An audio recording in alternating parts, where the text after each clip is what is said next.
Welcome to the Kanban Coaching Exchange tonight. Tonight he's an eager beaver, but we've got Dimitar joining us all the way from Bulgaria. And I've known about Dimitar for as long as I've been in the world of Kanban, in the world of Agile. But I've always heard legendary stories about challenges he's made and his super duper knowledge on data and all of those types of things. And so it was a real no-brainer to get him along. And also, I was really interested because a couple of years ago, Dimitar left that world behind and kicked off his own startup company. And it's stuff from that he wants to share with us tonight. So I'd like to welcome him aboard with a big warm case welcome. Over to you, Dimitar. Thank you, Helen. Thank you very much. Thank you, everybody, for attending this. Hopefully, you can see my slides, and let's start with a few words about me. So my name is Dimitar. Surname Bakardzhiev doesn't matter. It's a very specific Bulgarian kind of name. So I'm a tech entrepreneur who has founded 3 software development companies through the years. And of course, took part in numerous successful technology ventures. Also, as an owner of a publishing house, I brought into the Bulgarian language 8 management books on topics such as Lean, Kanban, the theory of constraints, and Deming's theory of management. So I am Deming's publisher in Bulgaria, Goldrad's publisher in Bulgaria. In 2015, I was a finalist for the Kanban community at the Brickell Key Award, and also the same year I organized the first ever Agile Lean conference in Bulgaria.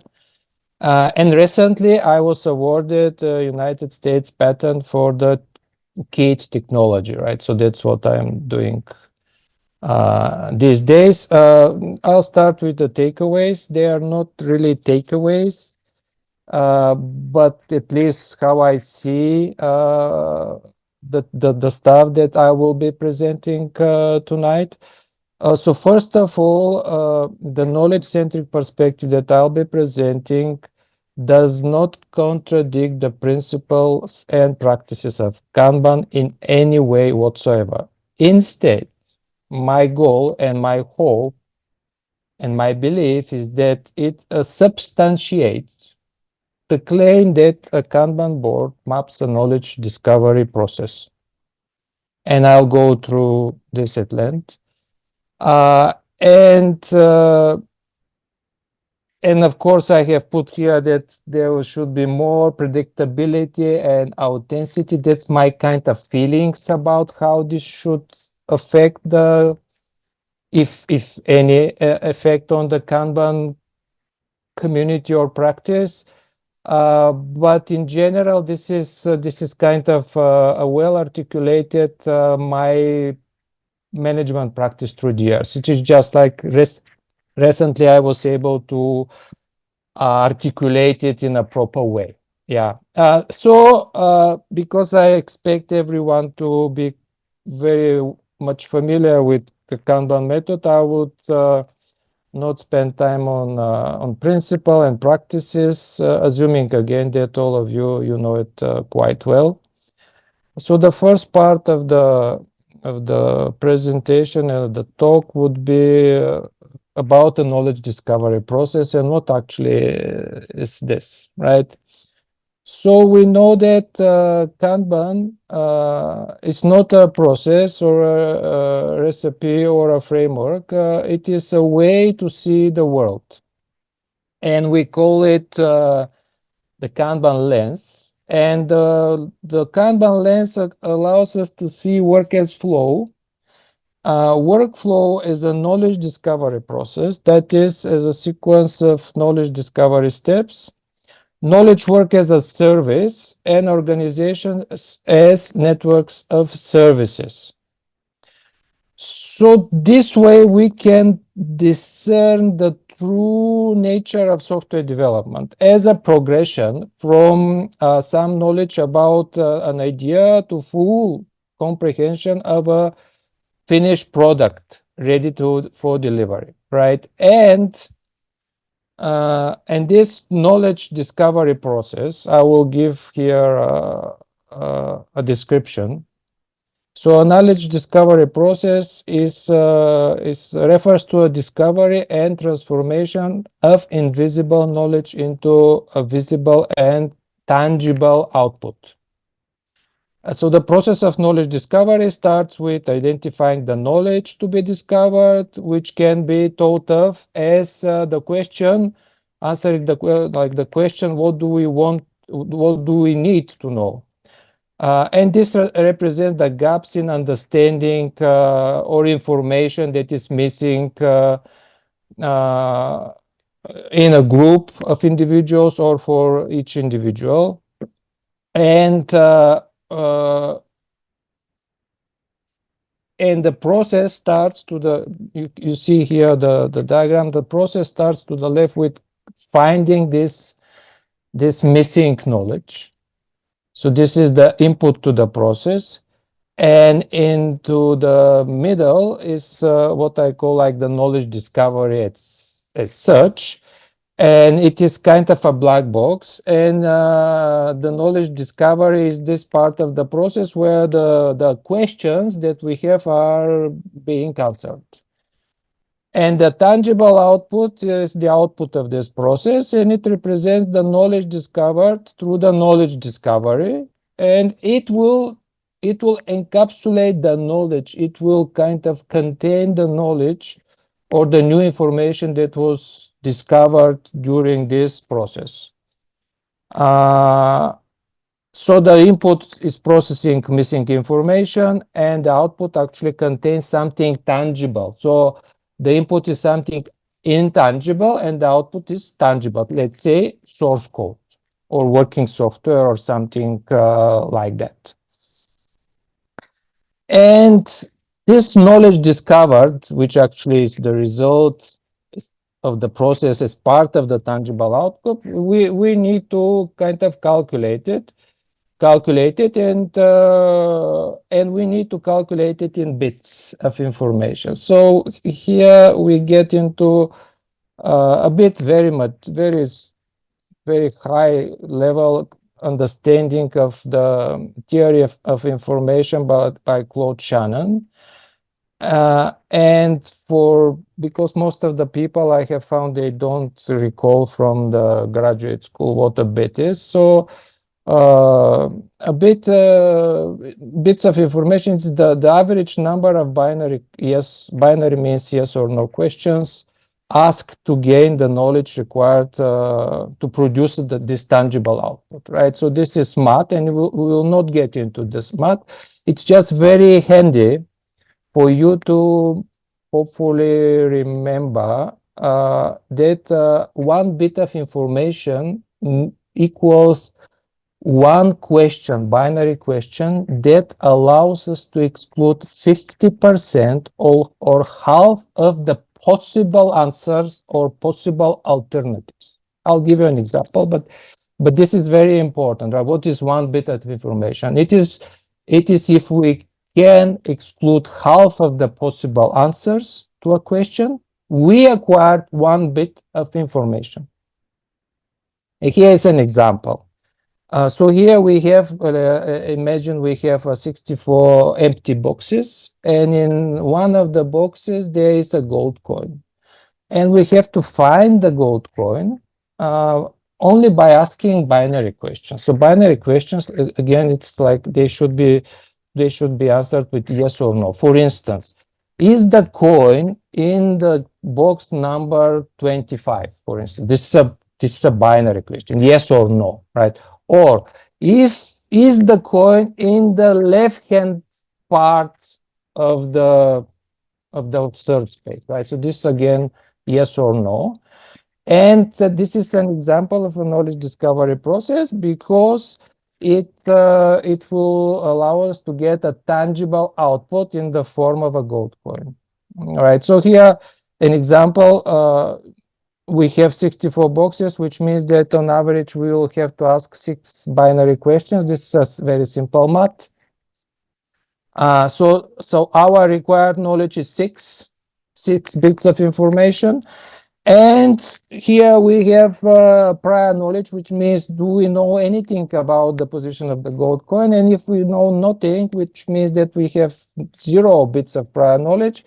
And when we have this like required knowledge minus the prior knowledge, that's the knowledge that needs to be discovered. In this case, it will be 6 minus 0, 6 bits. Assume next case that again we have 6 bits of required knowledge, but this time we have 1 bit of prior knowledge. And 1 bit, remember, is like we can exclude 50% of possibilities. In this case, we can say we know that the gold coin is not in 32 out of the 64 boxes. That's only 1 bit of information. But right now, the knowledge discovered decreases to 5 bits, right? And next case is when we have prior knowledge of 2 bits, and then the knowledge discovered is 4 bits, and we have like 3 bits, and then so this is the idea. And eventually, when we have 5 bits, right, the knowledge to be discovered will be 1 bit, and you can see that actually there are only 2 boxes. We have 2 alternatives, and that's 1 bit of knowledge to be discovered.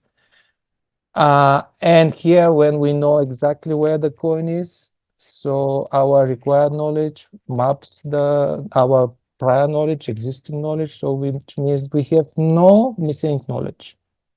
So this is the math. It's just an example. Now, a kind of application into something that probably all of you are well aware of, and this is the Get Kanban game, which is the most popular way to teach Kanban as far as I can recall, and hopefully right now is the same thing. And in the game there are these things called tickets, and on each ticket there are white dots grouped into 3 kind of sections: analysis, def, and test. And each dot is supposed to present a unit of effort of sorts, right? And in order for a ticket to go through to the next state of the knowledge discovery process, all of the dots should be cleared. And people clear them by rolling dice. And each, like, if you roll, let's say 1 or 2, the number of pips or dots on the die, that's what you have cleared from the ticket. And from a knowledge discovery perspective, right? So this is, I'm getting into the substance of this. The ticket actually represents a kind of a bucket of required knowledge. So this is our interpretation from a knowledge discovery perspective. So each white dot on the ticket symbolizes a unit of required knowledge, or 1 unit of knowledge, right? Let's say a bit. Each section on the ticket represents a type of knowledge. So analysis represents mostly what to do knowledge, development represents how to do it knowledge, and testing represents probably, again, what to do knowledge. Each pip or dot on a die represents a unit of prior knowledge. So sometimes the die will roll 1, other times it will roll 6, let's say, or anything in between. And so that represents the likelihood of a team member possessing the required knowledge for a task, for a ticket, in the game. Because in reality, the players, they don't know if their prior knowledge will match exactly the required knowledge, right? So this is the game the game does this very well, right? How this is handled. And in the game, you can use your die. Let's say you play an analyst. You can use your die outside of your specialty, let's say, in development. And when using a die outside its specific function, halves the value, right? Which actually illustrate challenges when a person's prior knowledge doesn't perfectly align with tasks requirements. So this is how the game actually matches the case when actually you are supposed to do something that you are not specialist into. And importantly, the difference between the required knowledge or the dots on the ticket and the prior knowledge, which are the pips on the die. The difference between is the knowledge to be discovered, right? So you know from the game that you roll a die and maybe you cannot clear all the dots on the ticket on the first time. You have to roll it again and stuff like that. And for instance, let's say 3 dice were rolled, and let's say we have 6 pips on the red die, and 2 pips on the blue die, and 4 pips on the green die. So eventually, it means that we have left with, I believe, 10 units of knowledge to be discovered, right? So this is more or less the idea of what's the knowledge discovery process, how it's being done and used into a very popular Kanban game. But again, most of the other Kanban games, they used either die, or maybe they used playing cards or a coin or anything like that. It is, I hope after this session, you will look at games like that with new eyes and understand what effort means, what work means in the game, what actually it means spending your effort on a ticket, because you are spending your knowledge, not your muscles, stuff like that. So this is the end of the first section of the talk, and I would ask for questions, if any. Okay, so any questions so far? Pop your hand up or pop it into the chat. I can see Robert has already popped one in there. Can you read it, Dimitar, or you want me to read it out for you? Yeah, please read it for me. Okay. Because I'm too much. Yeah. All right, so what about probabilistic knowledge, where we can only state the probability that a proposition is true rather than assuming or seeking the probability of one? Isn't most of what we think we know, especially when it comes to the flow of work, of a probabilistic nature? So I would say, right, I'm not sure who asked this question, but it is overthinking. At this point, it is overthinking. All the math that you can go into, and again, I went very high level on the math, and you can go very deep into the math, and then all probabilistic and stuff, and I can have a special session only on this, right? But that's not the purpose of this session. The purpose of this session is for you to kind of agree, after you sleep on it, that indeed, whatever we do on Get Kanban game, this is discovering knowledge. We have prior knowledge, we have required knowledge, we have difference between the two. And yes, they can be managed mathematically in many ways, but for this session, it will be overthinking, right? I would suggest, if anyone wants to go deeper into it, just to take another read on a good book on information theory. And there are plenty of videos on YouTube and everything, like, just to understand the basics, because the math that is behind this, I haven't invented anything, or apart from one theorem, right? But it is just straightforward application of the standard information theory into knowledge work.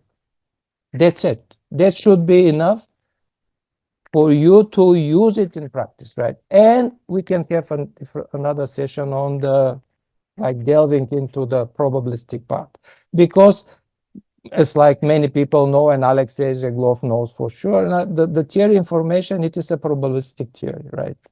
It is all probabilities in it, right? The way, remember, one bit of information, we acquire one bit of information if we are able to remove 50% of the possibilities, which means that, first of all, we have possibilities, then we know their distribution, and we are able somehow to remove 50% of the possibilities, which means, like, we are in the probabilistic space and we use probabilistic language. But for this particular session, I would like to stay on a practical level. Yeah.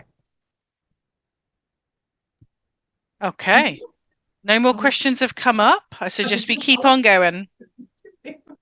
Okay. Now, since we know what the knowledge discovery process is and how actually it is being used in standard Kanban teaching and practices and everything, which means that the language is there, has been there, will be there. What I'm trying to do is just, for me, the language was kind of empty shape, and I just try to substantiate it. So that's hopefully the English word, like to put substance into it. But nothing should change in practices or anything, right? So right now, how to manage this knowledge discovery process, right, with our new eyes, hopefully. And for that, we will adopt this, I call it knowledge-centric perspective on software development. And I'll open a bracket here. If you search for knowledge-centric, you will see there is a manifest on this and a very, very detailed listing of how we should look at software development from a knowledge-centric perspective. But here I'll show you how to manage this, right? So what should I cover this? Yeah. So importantly, it is not about challenging anything from the Kanban teaching or anything. We just put substance, right? That's it. Now, in knowledge work, the first thing that we should actually do, right, in order to find the knowledge to be discovered, is actually to know, first of all, the required knowledge. And in the game, the Get Kanban game, it was really easy because on every ticket there was like a number of dots. So we know, let's say, how many bits of information are expected for us to cover, right, with our knowledge or discover new knowledge. And importantly, in knowledge work, this is kind of a statement, but the value lies in knowing what the customers want and how to satisfy their needs via products and services. So this is something practical, which means that we can say that a service from a Kanban perspective, it's a system composed by the people who will deliver and the people who will define what to be delivered, right? So this is, again, I don't consider it anything new to Kanban. So the service, any kind of service, it is a system composed of people that will deliver and the people that will tell what needs to be delivered. So this is one system. It's important. And we shall call the first group capability. They will be delivering, and the latter group, the client. So capability is represented by the delivering organization, and they are responsible for us answering the questions about how to do something. And the client is responsible for defining what to do, right? So they kind of comprise a system. And why it is important to look from this perspective, because at least, again, I'm presenting my practice. So this is kind of a mapping that I call complexity profile, and it will help us categorize work items by the amount of knowledge to be discovered.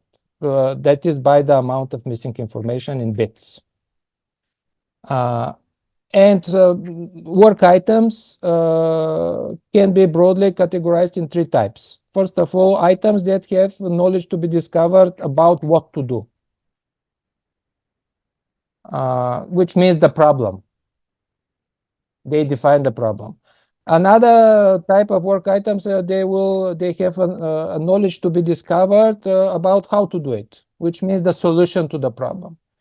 And they are related because, to have a solution, there must be a clearly defined problem, and you know that better than me. And then the third type is work items that actually have both. They don't have clearly defined problem, and again, they don't have a clearly defined solution.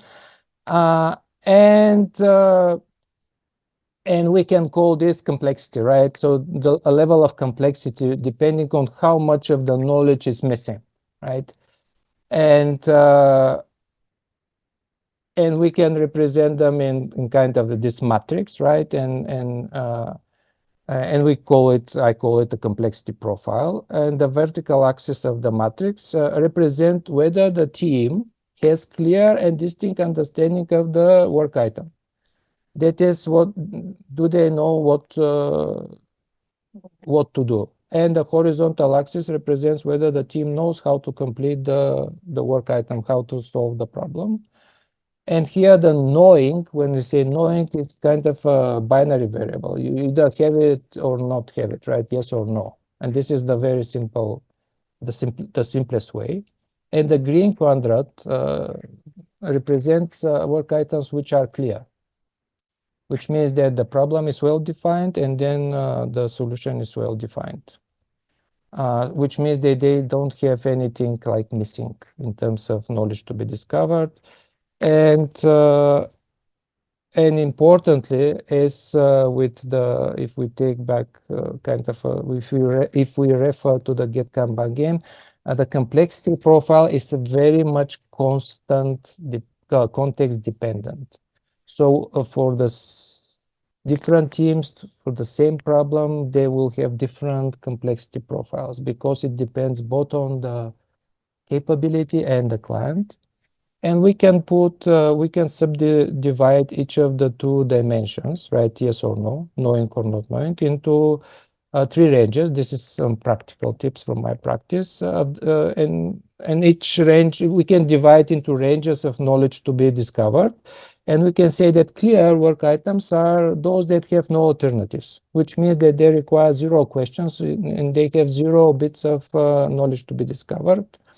Complicated will be, and this is the table that you see, they have up to 16 alternatives, which means that it will be up to 4 bits of knowledge to be discovered, of information. And this is based, first of all, the language comes from the Kinevin framework because it's very well kind of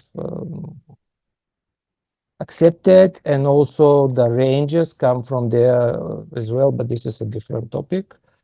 And then the complex work items, which these are more than 16 alternatives and more than 4 bits of information, might be infinite, right?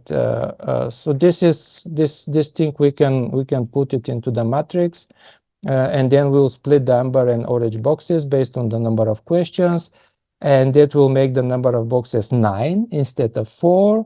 And give us the kind of operational complexity profile. We'll see how it can be used. And on the x-axis, in order to avoid this number of bits, we can put some letters. And I use O for clear, A for complicated, and C for complex. It is because complex, complicated, and clear, they're all with C, and it will be completely nobody will understand like 3 times C, right? So that's why the thing. But eventually, now we can color these 9 boxes and omit the number of questions. So this is the operational profile, complexity profile in bits. And importantly, when we are considering the combinations, right, between what the capability lacks in terms of knowledge and what the client lacks in knowledge. In terms of knowledge, it's a bit mathematical, but we have to sum the number of bits and not multiply them. And the simple rules are as follows. Let's say you have a bunch of work items and you have to categorize them. So if a work item is complex either from how or from what perspective, it is considered complex. If a work item is complicated either from how or from what perspective, it is complicated. And clear is only when it's clear from both what and how, which is clear indeed, right? Now, importantly, this complexity profile is a maneuverable space. So we can move from a lot of missing knowledge to less and less and less to zero. And I'll show you how. And each movement is a clarification. A clarification results from knowledge discovery. So this is the knowledge discovery process, right? That's actually the practical application of the notion of knowledge discovery process. Each clarification represents accumulation of knowledge about what is the problem and how to solve it.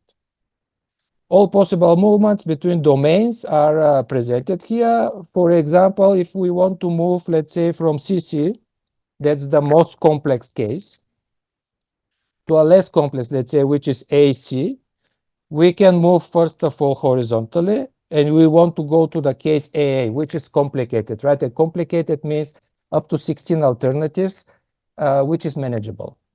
16 alternatives for bits of information, which is manageable, right? And we can go from infinity to 16 alternatives. We can go this way, horizontally, and then up, or we can go, which means that first we discovered some knowledge about how to do something, and then what to do, or we can go first clearing what to do and then how to do it, or we can go doing both diagonally, and it will mean like we are working on discovering knowledge about both what to do and how to do it. And between these states, between the colored states, you see that they are kind of transition states. And they are presented in stripes. A work item is in transition state when it has to leave a cell, and it's not actually have not entered a new cell. And this is very practical, and when we see the board, you'll see why. Importantly, how we discover knowledge. These are 4 kind of usual ways, and I put this slide especially because I have people telling me that developers don't always think about what to do. They also attend meetings, right? Which means that on a meeting, people actually don't think or don't discover information. So this is hopefully a new way for you to see what a meeting is, right? And meeting is a way to discover missing knowledge. Now, so this complexity profile, we can rotate it 45 degrees and get a funnel, right?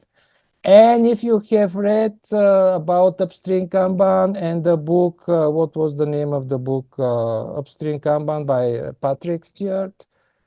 You have probably seen this idea, right? And also you have seen probably that the funnel is divided into more or less 2 areas, kind of vertical columns named synthesis and analysis, and they are also presented there. So again, this is nothing new for the Kanban practitioners, hopefully. What we have done here is just to put substance into this already existing concept, the funnel, the analysis and synthesis, again from a knowledge-centric perspective, real knowledge-centric perspective. And I will not go into analysis or synthesis, just for you to know that analysis actually says what the thing is, the properties and stuff, kind of reductionist way of knowing.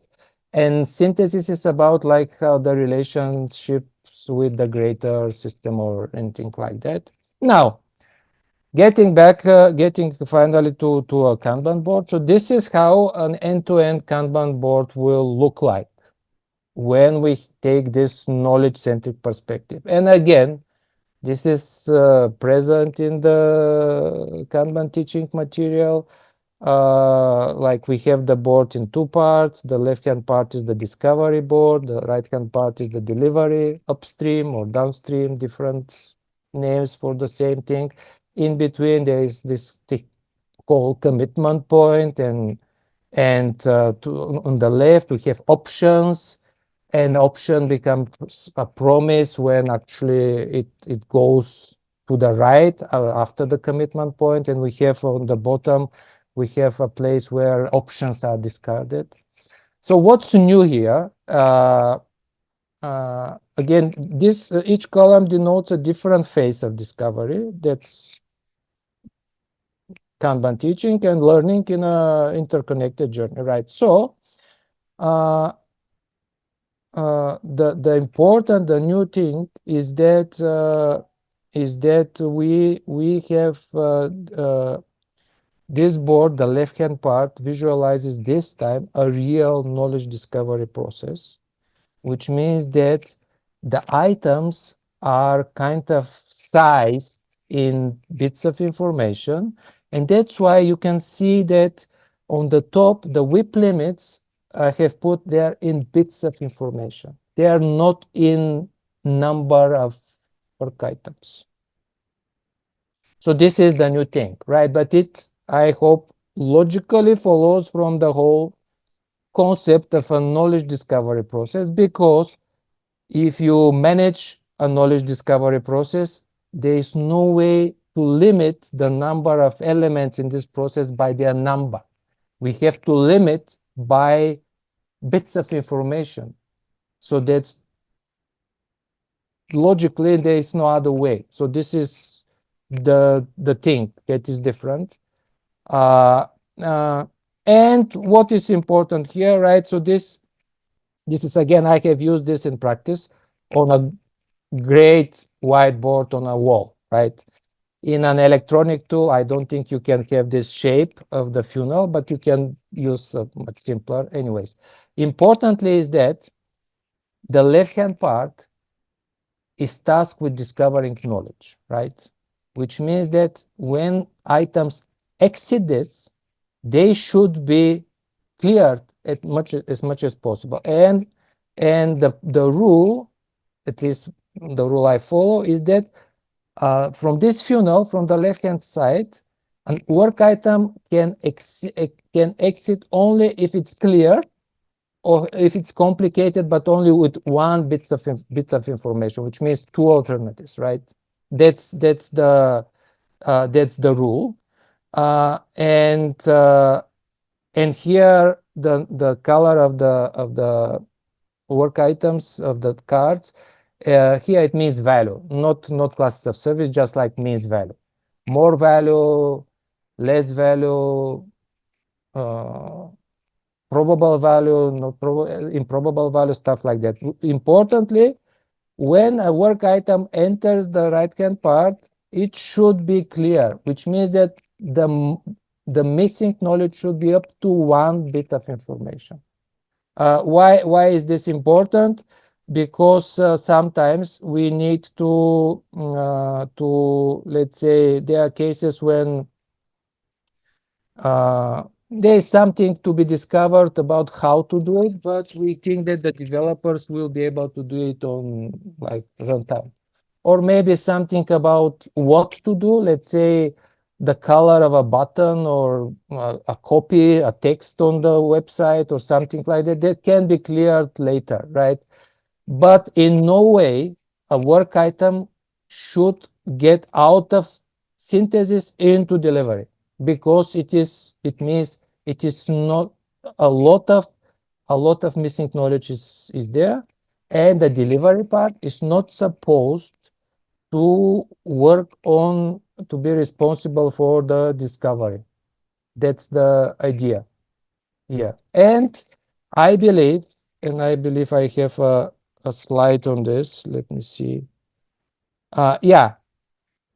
So it doesn't mean that the flow of work is linear or sequential, because in practice, we don't work this way. In practice, it's parallel, right?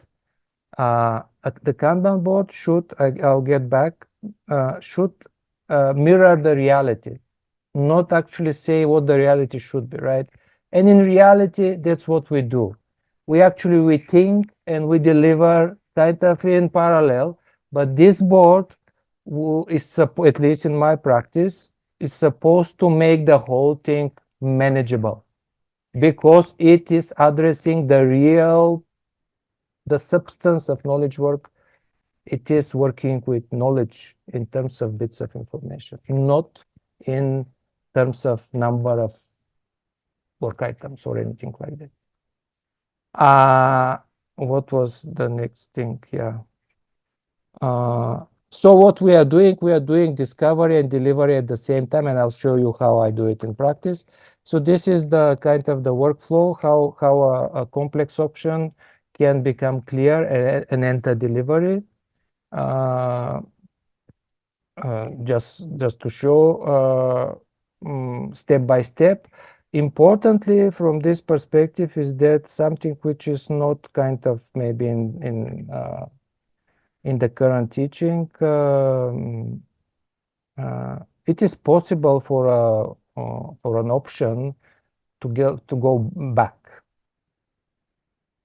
So if an option is in the funnel, right, on discovery part, it can go back, because new information can be, there are these things called unknown unknowns, and it is something that we should actually take into consideration. On the right hand part, we have the delivery part. The important part of the delivery is that there is this small board about experiments, and experiments are supposed to actually to help us clear the options, which means to help us discover missing knowledge.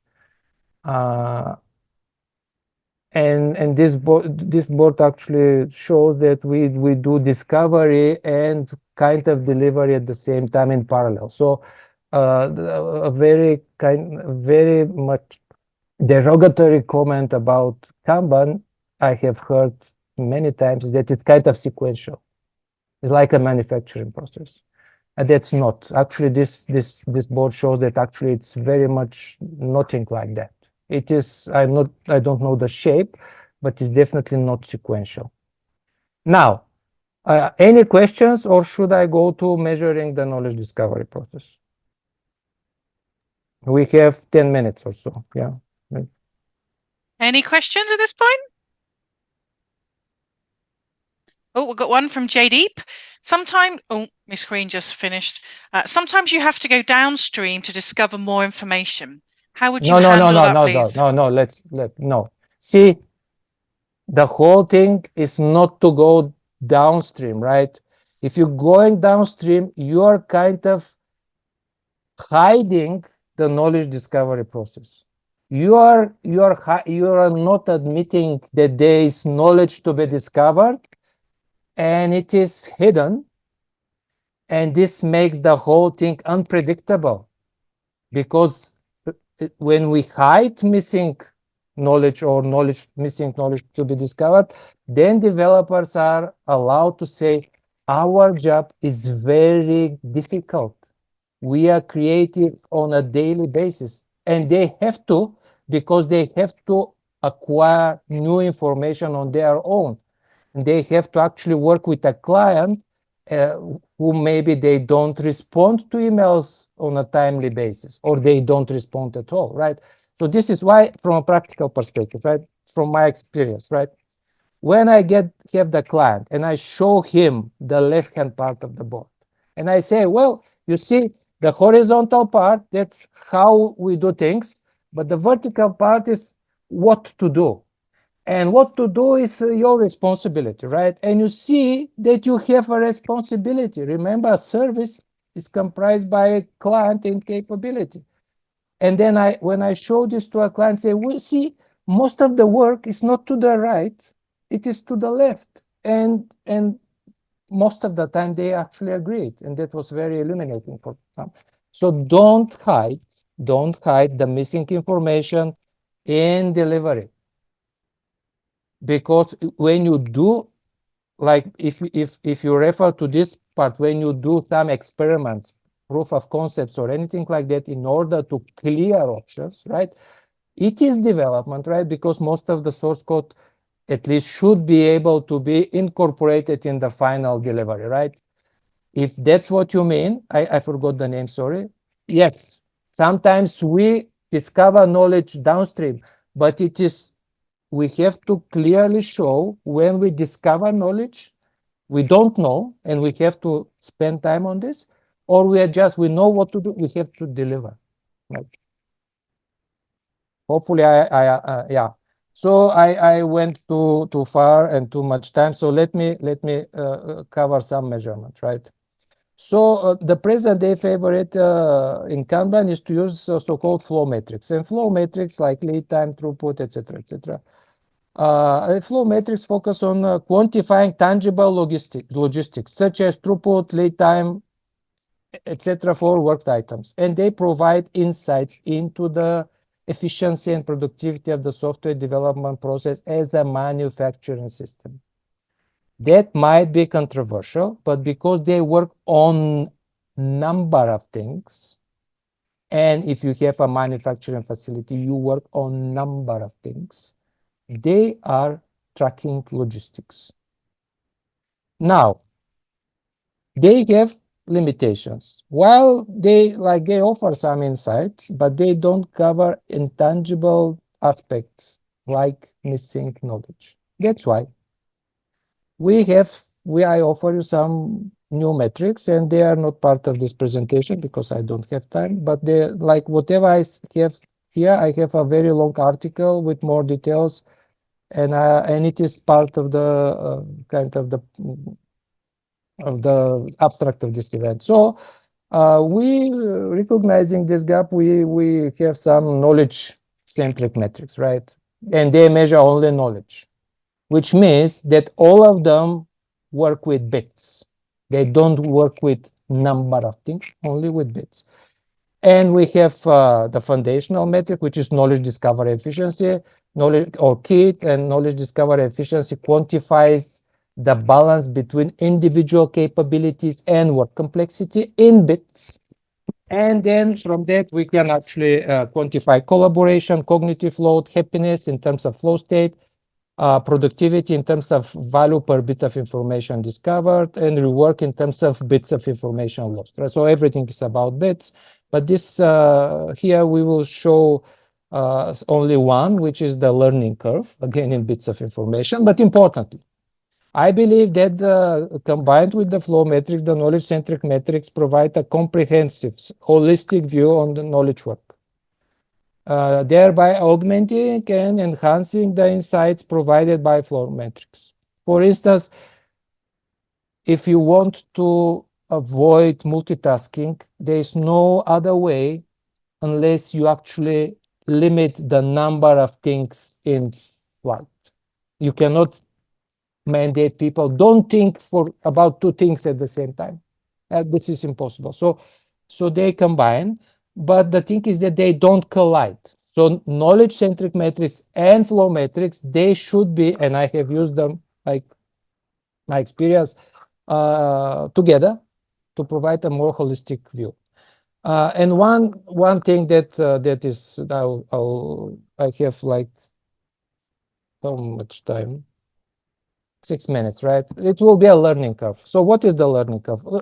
Remember the knowledge discovery process. We discover knowledge, right, in bits of information. And while we let's say we have a project or something like that actually accumulates knowledge, and we can actually measure this accumulation in bits of information. And here you can see a real case from a blockchain project, and it is measured in bits and in some terabits. That's a different case, right? But it's in bits of information. And in order to compare learning curve, so when we accumulate the knowledge discovered, right? We would like to compare, and in order to compare, some projects are bigger than others. So that's why we use the rate, the learning rate, not the absolute value, but the rate of learning, right? The rate of growth of knowledge. And we call it like you can see for two very famous projects, their learning curves, and there is some math behind this. But what we actually can see there, from my experience and the data that I have had looked at, there are three types of learning curves. Like the first one, I believe the blue one, and it shows a project where the rate of learning constantly increases, which means that the team is constantly faced with more and more missing knowledge, right? It could be they're very innovative and they constantly invent, but it could be the case when they increase the headcount 2 times. From that, something happened internally, and even at some point they have more knowledge to discover because they are that people with not proper level of knowledge or something like that. Now the orange curve shows something like similar, to be expected when initially the team actually rapidly discovered knowledge about what to do and how to do it, and then the rate is flat. It's not that they don't discover knowledge, they discover the knowledge at the same rate, which means it is manageable. This, when it's flat, you can predict anything. It is completely predictable. And the green one, it's a very common case when actually the teams, they decide to show productivity initially, which means they do whatever they know best. They hide the missing knowledge under the carpet. At some point, they have to discover the missing knowledge, right? And then this shape the S-curve. At some point, they admit there are things that we don't know how to do or maybe what to do.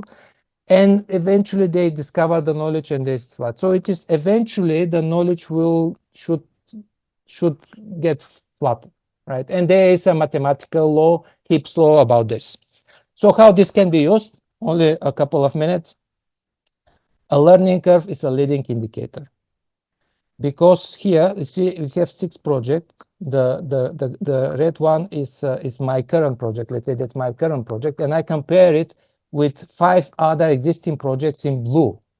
And how I compare them, why I can compare them, because I expect my new project to have the same difficulties, same challenges like the projects in blue. And challenges, again, from a knowledge-centric perspective, means amount of knowledge to be discovered about what and how. What I am comparing. In here, I can see that my new project, so the learning curve is very, very higher and steeper, which means that my predictions will never come alive.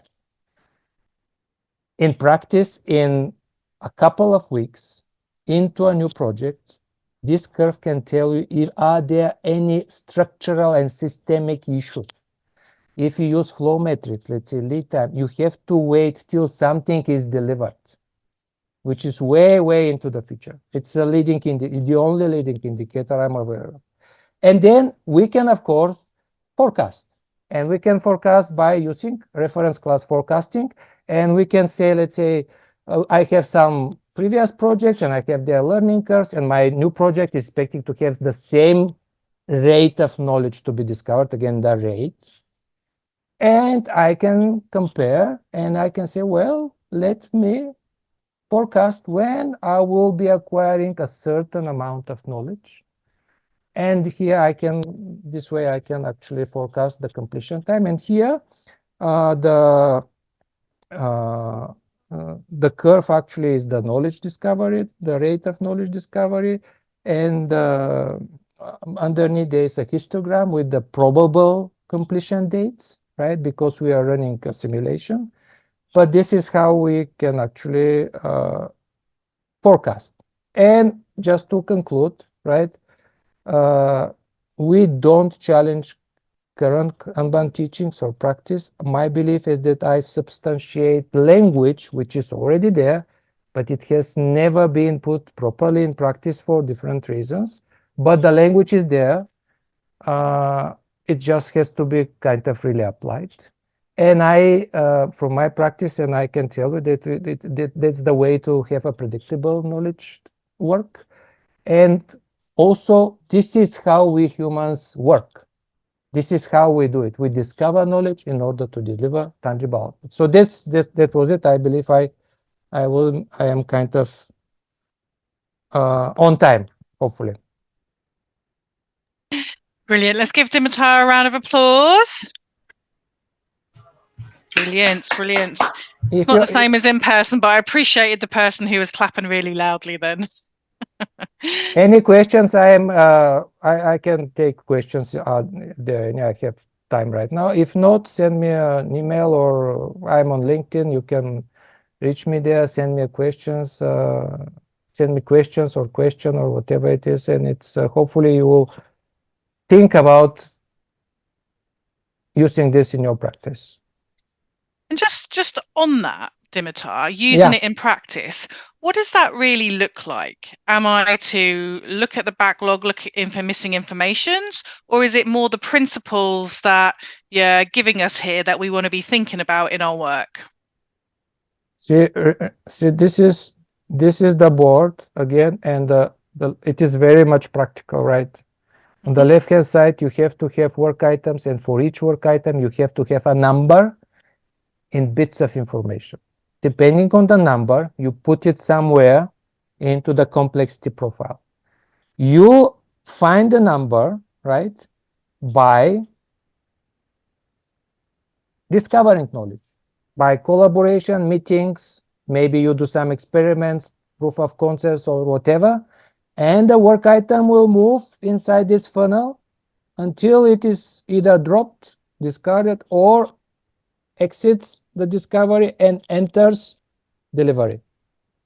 So the important thing is the work that anyone anyways does, which means is to clear the missing knowledge by meetings, collaboration, reading books, watching videos, attending Kanban conferences, whatever it is, right? We do it anyway. And this thing just visualizes what we do anyways. We do it anyway. There is no other way to deliver tangible outcome without discovering knowledge. And we are out of time, but I'll tell you, like, hopefully most of you have had this experience assembling IKEA furniture. And if you have had this experience, you will could probably recall that it's a very frustrating activity, at least for me, because I had a lot of knowledge to discover how to actually assemble more or less simple things, right? Because it is a knowledge discovery process for a newbie to assemble furniture. So I did it anyway, assembling furniture, and I do it anyway, producing source code, right? And we do it anyway, producing even Kanban training materials, because there are things that we don't know. And again, this board visualizes what I believe people do anyway. It just makes it explicit and manageable. And the only thing is that actually for each work item, to find out how many alternatives are there about what to be done and how to be done. And based on this, to put it on the complexity profile and manage it accordingly. That's it. How many alternatives? Brilliant. Any more questions? Yes. Lexi. Yeah. Well, first of all, Dimitar, thank you very much. I just recalled almost to the day 10 years ago, we had the Kanban conference in San Francisco, and it was there. I spoke about the process of knowledge discovery and showing diagrams with the knowledge gained on the vertical axis and those kind of concave curves that all I had, I didn't have data. So I was just expressing the sentiment that it feels like knowledge arrives faster at the start and then its rate flattens out. So I'm absolutely thrilled that you quantified that amount, and we can now put fairly specific units on that vertical axis, which which we couldn't do 10 years ago. But you really intrigued me with something today, which is that S-shaped curve. Can you describe a little bit, maybe informally, what does it feel in practice when knowledge gain follows that particular pattern? Is this serendipitous knowledge discovery? Is it like it has interesting timing pattern? Yeah, so S-shaped curve, right? It is in green, right? That's the S-shaped curve. Remember, this is not the rate of delivering tangible things, let's say features or user stories or work items, right? It is the opposite, which means that when you spend time discovering knowledge, you don't spend time delivering source code, right? So when you have this in the beginning, the learning curve starts with slow knowledge growth, right? Which means that in practice, maybe you have seen it anyway. So the teams, they want to show they are very productive, right? So they pick the stuff that is clear and they can just work, right? Developers like just having work, right? So they just work and they work and the client is very impressed until the point when they actually have to start discovering knowledge, because always there is something to be discovered about what to do or how to do it. Then their productivity drops. So if you look at the productivity, it should be up, up, up, up. And then at some time, actually they deliver probably nothing, because the learning curve, they are climbing a very steep learning curve mid project, right? And the client actually starts, it's why you were so good at, and now what's going on, right? And they have to explain, which is not pleasant, but eventually they discover the knowledge, right? And then they are again productive, and the rate of knowledge discovery again flattens, right? And they are again productive, right? But some teams, they hide so well, right? So well. So so this S curve, it's not really an S curve. It is kind of, let's say, a straight line, right? So it's a straight line.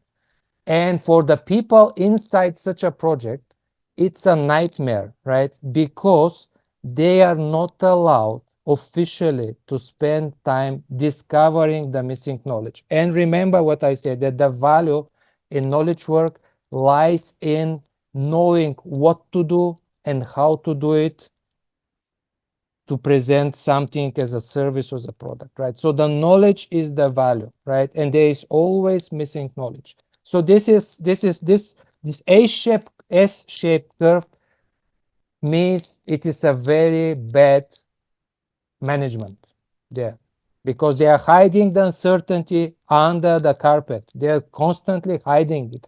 Maybe they at some points I have heard, like, and my experience as well, right? So the project goes very well, high productivity, up to 10% left to be delivered, and this 10% they will take 1 year, right? Why? Because the knowledge eventually needs to be attended properly. The missing knowledge needs to be discovered. That's why I said, if we really manage knowledge, it will be much more predictable, much more clear what's going on, and everybody will know what are their responsibilities. Because clients, and I'm talking from a delivery side, right? I've delivered software for clients for many years.